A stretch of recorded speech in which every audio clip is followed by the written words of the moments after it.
국어에서 배울 구문은 뭐뭐이든지 뭐뭐이든지 간에 라는 의미를 지닌 표현입니다. 첫 번째, 따라 읽어보시죠. 也好 也好 A 也好 B 也好 A도 역시 좋고 B도 역시 좋다. 따라서 A도 상관없고 B도 상관없다는 뜻이니 위에서 배웠던 什么不得와 같은 뜻이 되겠죠. 이 也好는 2개 이상 여러 번 쓸 수 있고요. 또한 A와 B에는 각각 명사, 형용사, 동사, 그리고 구가 올 수 있습니다. 이러한 문형 뒤에는 습관적으로 따라 읽어보시죠. 都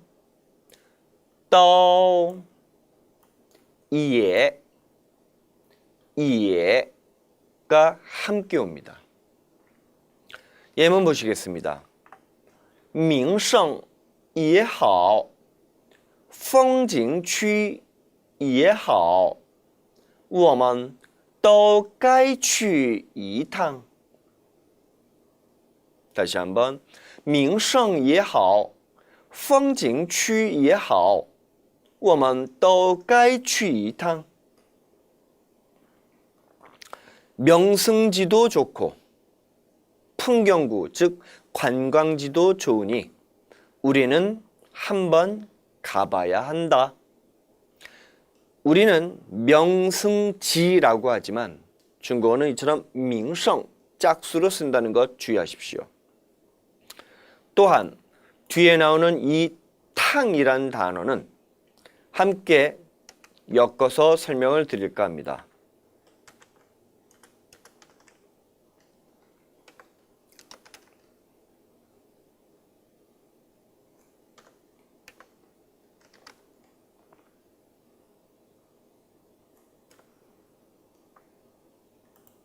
따라 읽어봅니다.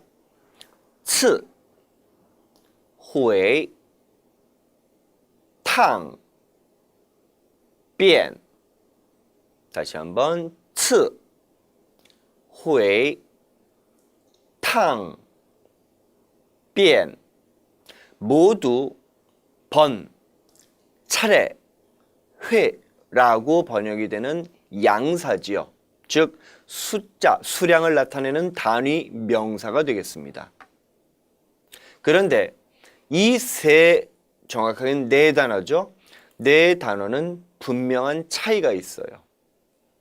次, 회는 한국어의 번, 차례, 회와 똑같은 뜻으로 쓰입니다. 그냥 한 번보다 次, 회로 쓸 수 있는 거죠. 반면에 탕이라는 단어는 반드시 갔다 오는 것을 뜻해요. 따라서 탕은 가는 것만도 안 되고 오는 것만도 안 됩니다. 갔다 오는 왕복의 개념을 탕이라고 써요. 따라서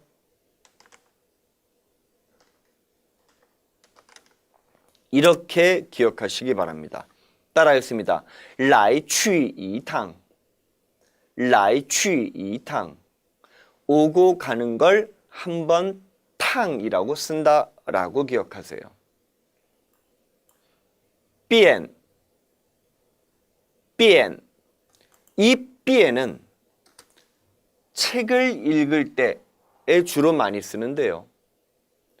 반드시 처음부터 마지막까지 체계적으로 읽은 것에 대해서만 이 변을 쓸 수 있습니다.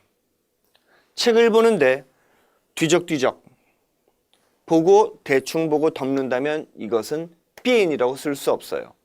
반드시 처음부터 체계적으로 넘겨서 마지막까지 보고 덮는 것을 일컬어 변이라고 하기 때문에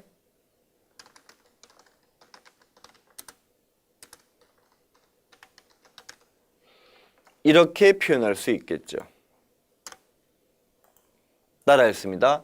从头到尾一遍从头到尾一遍从头머리로부터 到尾 꼬리까지 一遍 한 번이죠.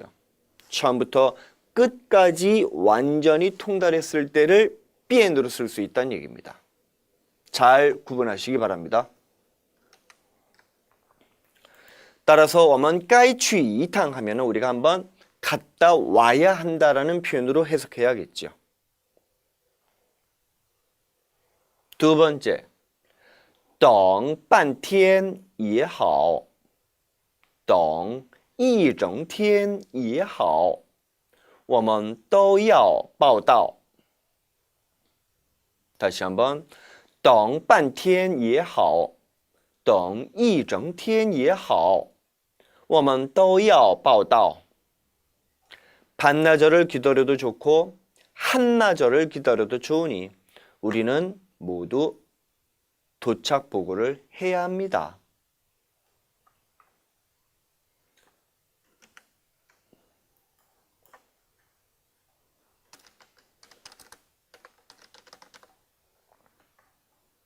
따라했습니다.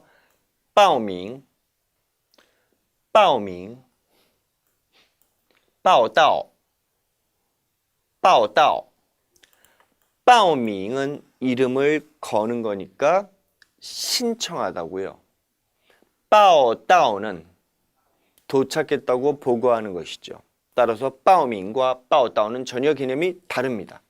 가령 예를 들어서 여러분들이 중국으로 어학연수를 가거나 교환학생으로 간다고 했을 때 학생들을 모집하겠죠? 학생들을 모집한다.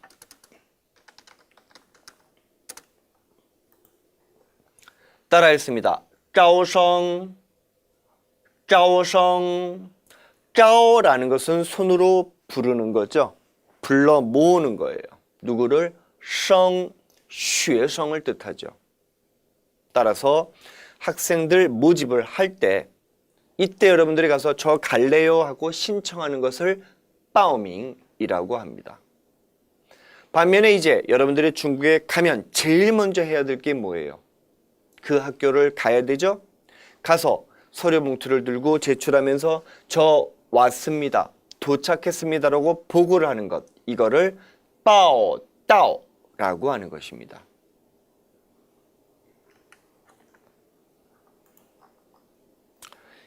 역시 같은 표현 두 번째 따라 읽어봅니다.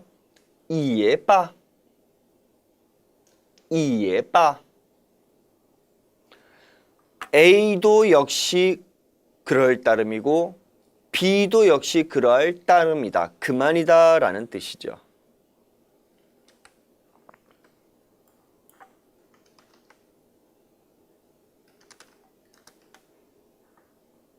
따라했습니다. 빠, 빠. 이 빠가 바로 그만둘 파자예요. 그래서 우리나라들 보통 무언가를 요구해서 관철시키려고 할 때 일 안 하죠. 일을 그만두죠. 뭐 한다고 해요? 파업한다고 하지 않습니까? 즉 업을 그만둔다라는 거라고 해서 파업이라고 하죠. 중국 사람들은 이렇게 많이 씁니다. 따라 읽어봅니다. 빠공, 빠공. 우리는 파업이라고 쓰는 반면 중국어는 이처럼 파공, 빠공을 파업하다라고 쓰죠. 따라서 빠 자체가 그만두다, 마치다. 따라서 이에 빠 하면 뭐뭐도 역시 그만두다, 그뿐이다 라고 해석이 되는 겁니다. 즉 위에서 배웠던 이해하오, 이해하오와 똑같은 의문이 되는 거죠. 아울러 이 빠는 문장 뒤에 놓여서 보통 이렇게도 많이 써요. 따라 읽습니다. 빨러, 빨러. 즉 뭐뭐에서 그만두다, 뭐뭐일 뿐이다, 뭐뭐 그뿐이다 라는 의미로 쓰는 겁니다. 따라서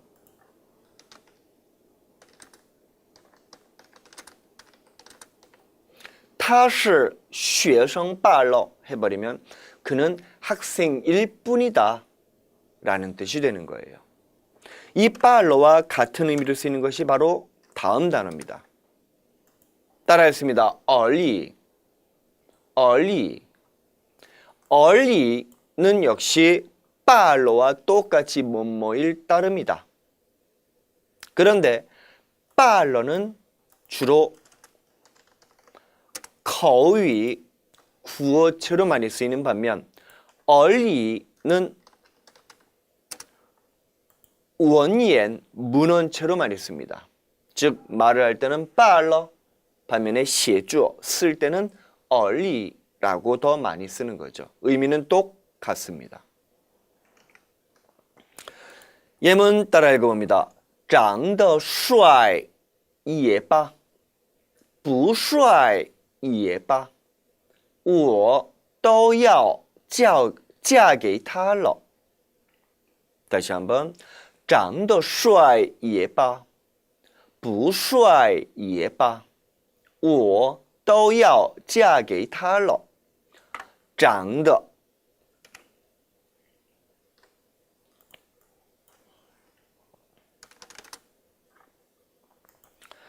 자, 이 단어를 보면은 좀 의아하죠? 왜? 우리는 이미 기본편을 통해서 이 단어가 따라 읽어봅니다. 장으로 많이 쓰이는 걸 알기 때문이에요. 그런데 이 프로그램을 보면 이 글자를 넣는데 제일 먼저 나오는 발음이 뭐예요? 따라 읽어봅니다. 장,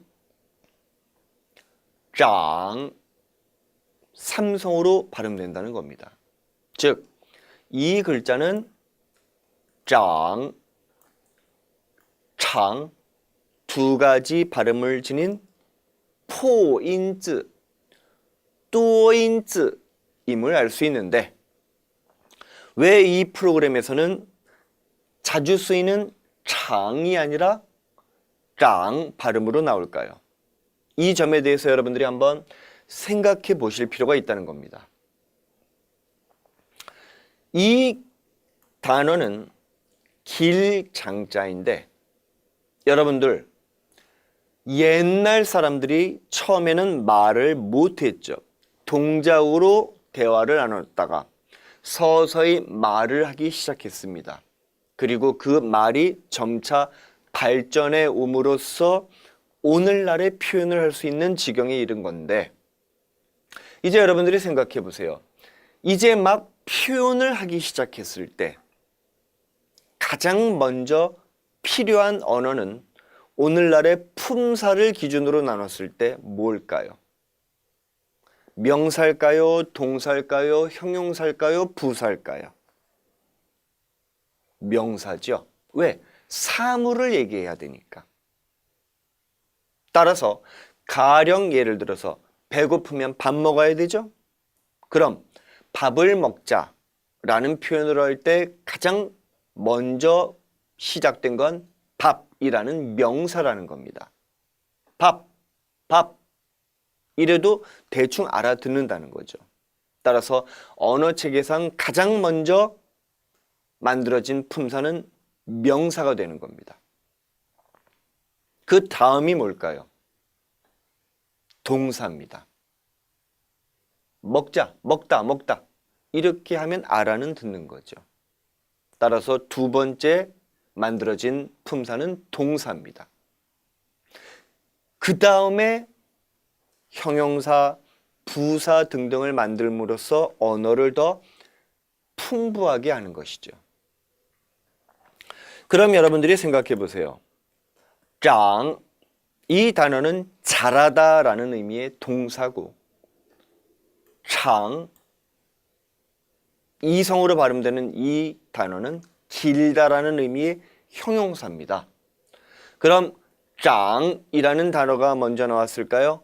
장이라는 단어가 먼저 나왔을까요? 당연히 동사죠. 즉, 풀이 잘하다라는 의미로 먼저 만들어진 게 장이 되는 겁니다.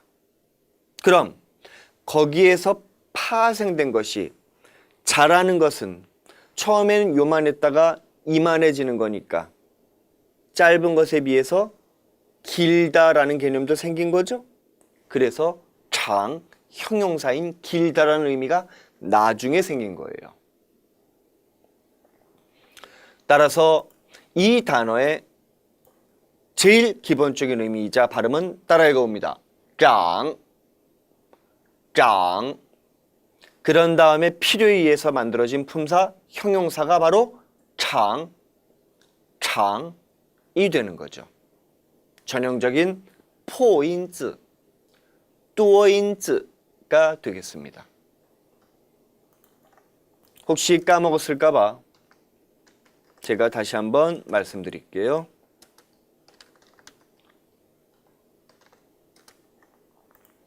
따라했습니다. 포인즈, 파음자, 소리가 깨지니까 2개 이상이 되는 거죠. 또는 같은 말 뚜어인즈, 소리가 많은 글자라는 뜻이었습니다. 즉 포인즈와 뚜어인즈는 같은 뜻이죠. 여기에서는 장더, 장, 자라난 정도가 이 드어는 부사어를 만들어주는 역할을 하는데 기억하십니까? 이 드어와 이 드어는 뜻이 다르다고 했죠? 이 드어는 형용사 뒤에 붙어서 부사어로 만들어주는 역할입니다. 단순히 부사어를 만들어주는 반면 이 드어는 뭐뭐하는 정도가 뭐뭐하다. 즉 정도, 상태를 알려주고 비교가 가능하다는 것이죠. 따라서 장더, 자라난 정도가 어떠하다라는 것이니까 단순히 부사어가 되는 게 아니라 비교가 되는 거죠. 帅, 长得帅, 자라난 정도가 멋지다인데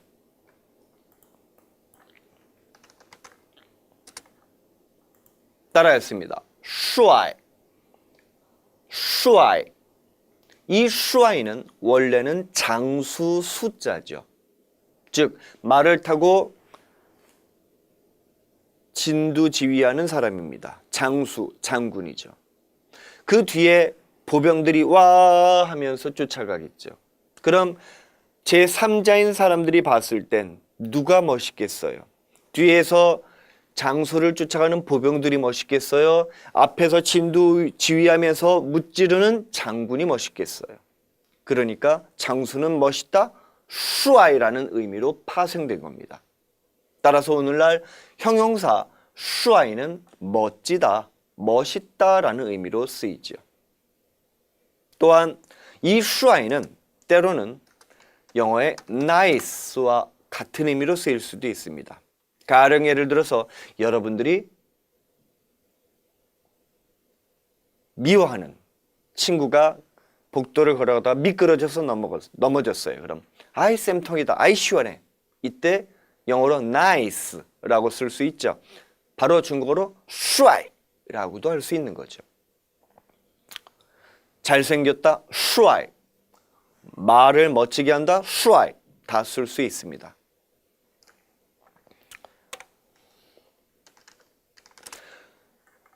외모를 나타내는 표현이 나왔으니까 한꺼번에 엮고 넘어가죠. 따라 읽어봅니다. 好看, 好看. 보기 좋다, 멋지다, 잘생겼다. 이것은 남자, 여자를 불문하고 다 쓸 수 있습니다.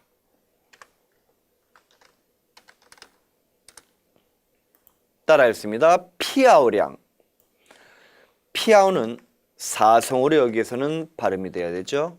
량은 경성 처리해야 합니다. 따라 읽어봅니다. 피아오량. 이 피아오량은 원래 여성들에게 썼던 표현이에요. 하지만 90년대 말 2000년대 들어서는 남성도 예쁜 남성이 있듯이 이제 피아오량은 남성, 여성에게 모두 쓸 수 있습니다.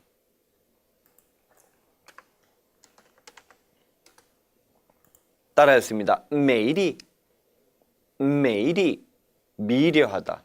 이건 아직도 여성에 대한 전용적인 표현이죠. 줄여서 따라 읽어봅니다. may, may라고도 쓸 수 있어요. 이제 마지막으로 다음 단어 살펴보시겠습니다.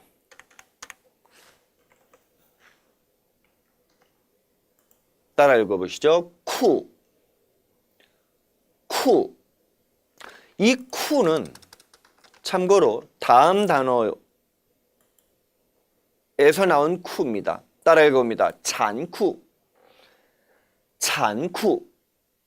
잔쿠는 한국 도금으로 하면 잔혹하다죠. 잔쿠.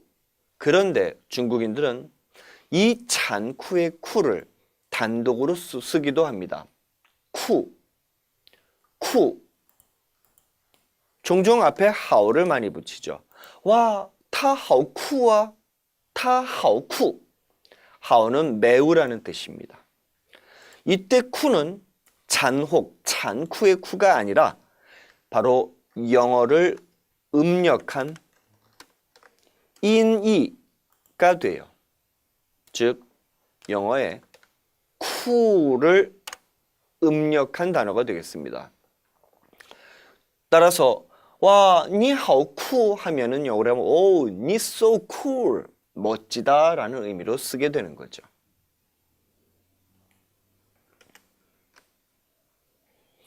장得帅也罢, 잘생겨도 그뿐이고 不帅也罢, 못생겨도 그뿐이에요.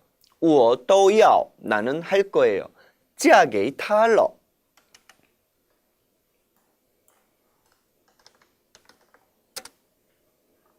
따라 읽어보시죠. 嫁给, 嫁는 시집갈 가짜입니다. 즉 왼편에 있는 여자, 오른편에 있는 집 가짜에서 발음이 왔죠? 오른편 집가에서 발음이 오고 왼편의 계집녀에서 뜻이 왔으니 이거는 싱성, 바로 형성 문자가 됩니다. 따라서 찌아게이 하면은 누구누구에게 시집가다 라는 뜻이 되니까 앞에 와야 할 주어 A는 여자가 되고 뒤에 오는 B는 남성이 돼요. 자, 결혼하다 라는 의미가 나왔으니까 한꺼번에 엮어봅니다. 따라 읽습니다. 취. 이 취는 위편에 취하다, 얻다라는 의미의 취, 발음이 똑같죠? 그리고 밑에 계집녀가 왔으니까 뜻이 온, 역시 싱성, 형성 문자인데 말씀드렸다시피 발음을 주는 부분은 때로는 뜻도 함께 부여한다고 했습니다. 따라서 여자를 취한다라는 의미가 바로 취, 장가간다는 뜻이 되죠. 그럼 당연히 주어는 남성이 될 수밖에 없는 겁니다. 뒤에는 여성이 와야 하는 거죠. 따라서 취하면 B가 A를 아내로 맞이하다 라는 뜻이 되는데 종종 이 단어는 다음의 단어와 함께 쓰이기도 합니다. 따라 읽습니다. 우웨이치, 즉 B가 A를 맞이해서 우웨이치, 아내로 삼다, 아내로 만들다 라는 뜻이 되는 거예요.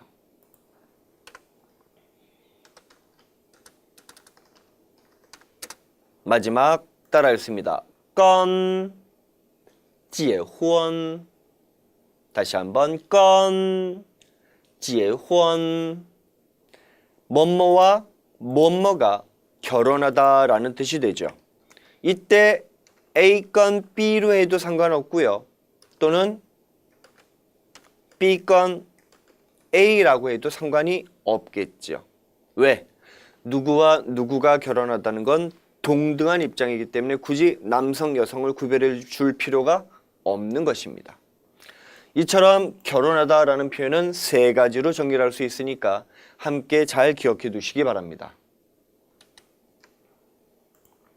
따라서 长得帅也罢,不帅也罢,我都要嫁给他了. 잘생겨도 그뿐이고 못생겨도 그뿐이에요. 상관없어요. 나는 그에게 시집 갈래요. 자, 이렇게 해서 9과 역시 마쳤습니다. 스스로 연습 문제 풀어보시고요. 잠시 후에 저는 2번씩 읽어드립니다.